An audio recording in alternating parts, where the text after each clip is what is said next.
இந்த தமிழ் சமூகம் தான் உலகத்துக்கே வீரமும் அறிவும் சொன்னது. தமிழ்நாட்டில் தமிழ் சங்கம் வைக்க இன்று அனுமதி இல்லை. 12ஆம் வகுப்பு 11ஆம் வகுப்பு பாட புத்தகத்தில் தமிழ் மொழி பாடமாக இல்லை, விருப்ப பாடமாக மாறி போச்சு. யாரு காரணம்? மொழி பாடமாக இருந்தா கட்டாயம் படிக்கணும், விருப்ப பாடம் என்றால் படிச்சாலும் படிக்கலாம், படிக்காமையும் போகலாம். ஒவ்வொரு மாநிலத்திலையும் அந்தந்த மாநிலத்தினுடைய தாய்மொழி படிச்சாத்தான் பட்டப்படிப்பு பட்டம் பெறலாம். தமிழ்நாட்டில் ஒண்ணுதான் தலை விதி, தமிழே படிக்க வேண்டாம், பட்டம் வாங்கலாம்.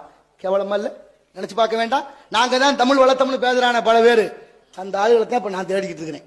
5 லட்சம் பேருக்கு தமிழ் எழுத படிக்க தெரியவில்லை. தமிழ்ல இந்த நாட்டில் இன்றைய இளைஞர்களுக்கு 5 லட்சம் பேருக்கு தமிழ் எழுத படிக்க தெரியவில்லை என்றால் எம்மொழியாம் செம்மொழி தாய்மொழி தமிழுக்கு வந்த சோதனை என்ன? தமிழினி மெல்லச்சாகும் என்று பாரதி மீது ஒரு பழி போட்டுக் கொண்டிருக்கிறார்கள்.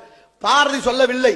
தமிழினி மெல்லச்சாகும் என்று நீலகண்ட சாஸ்திரி என்ற அந்தன பேதை உரைத்தா அது நிக்காது என்று பாடினான் பாரதி. அவ்வளவு சான்றுகள் இருந்தும் நாம் தமிழை தேடி பார்க்கவில்லையே. எம்மொழியும் கற்போம், நமக்கு தேவை இருந்தால் நம் வாழ நம்மொழி தாய்மொழி தமிழ் கற்போம்.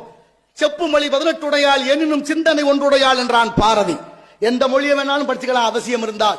ஆனா இந்த உயிர் வாழ, இந்த உடம்பு வாழ, நாம் வாழ, ஆகினால் நம்ம உடலுக்கு உயிர் போன்றது. அப்பேற்பட்ட உயர்ந்த மொழியான தாய்மொழி தமிழ். தமிழை யார் தடுத்தாலும் விடாதே, தாயே தடுத்தாலும் விடக்கூடாது. அப்பேற்பட்ட உயர்ந்த மொழியான தமிழை இன்னைக்கு இருக்கு நிலைய நினைச்சா வேதனையா இருக்கு. என்ன சொல்றது?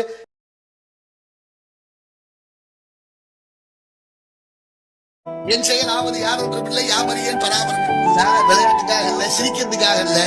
இந்த உலகத்துல ஒரு கூட்டம் சேர்ந்து இந்த மக்களை எல்லாம் கூமுட்டைகளாக ஆக்கி வைத்துக் கொண்டிருக்கிறார்கள். எதனாலே? ஒரு சேவலும் கோழியும் சேர்ந்து எப்படி முட்டையிட்டு இனவிருத்தி செய்யுமோ அதுபோல முட்டை என்பது பொரிக்கணும் குஞ்சு.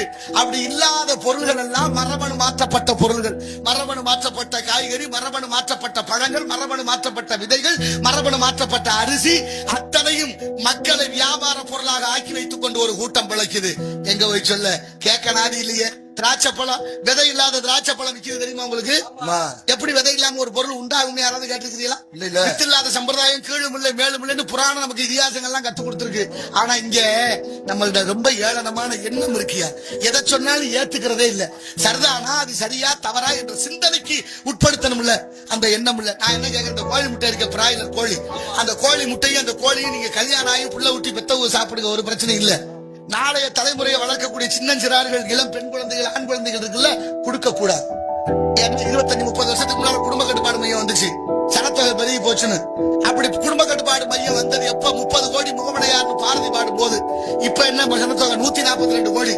ஏன் குடும்ப கட்டுப்பாடு மையம் வரல? அப்படின்னா குழந்தை பெத்துக்க முடியல நம்மளால. அதனால என்னாச்சு? வீதிக்கு வீதி மருத்துவமனை, சோதனை கருத்தரிப்பு மையம் தமிழ்ல, ஆங்கிலத்துல டெஸ்ட் யூ பேபி. பிள்ளை பணத்தை நீங்க கட்டுறா, பிள்ளை நான் கொடுக்குறேன். புள்ள மாதிரி இருக்குமா? புள்ள மாதிரி இருக்குமா? பசுமாடு ஒண்ணு கொடுத்துருக்காங்களே, படுத்தா எந்திரிக்குது இல்ல, எந்திரிச்சா படுக்குது இல்ல, அம்மானு கத்துது இல்ல.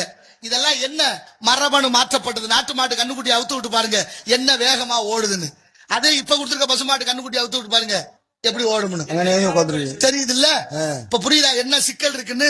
நாட்டு மாட்டோட விந்தணுவை 100 மில்லியன் 100 கோடி ரூபாய்க்கு வாங்கிட்டு போய் டென்மார்க் வளர்த்துட்டேன். நீங்க பூரா கமிஷனுக்கு வேலை பார்த்து நாட்டை கெடுத்துட்டீங்க. நம்ம கிண்ணத்துக்கு பெரிய இடத்து பொல்லாப்பு, அரமனை கோழி முட்டை, அம்மிகளை உனக்கு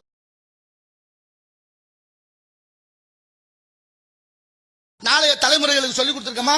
பள்ளிக்கூடத்துல பாட புத்தகத்துல தமிழ் இருக்கா? பகுத்துண்டு பல்லுயிர் ஓம்புதல் நூலோர் தொகுத்தவற்றுள் எல்லாம் தலை அப்படின்னு சொல்லிட்டு சாப்பிட்டோம்ல. இன்னைக்கு இருக்கா?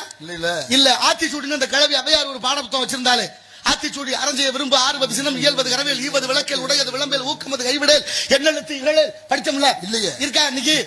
இல்ல. அடுத்து திருவாரூரை தலைநகராக கொண்டு ஆண்ட மன்னன் மனுநீதி சோழன் தன் மகனை தேர்காலில் இட்டு கொண்டான் என்ற வரலாறு படிச்சோம். இன்னைக்கு இருக்கா?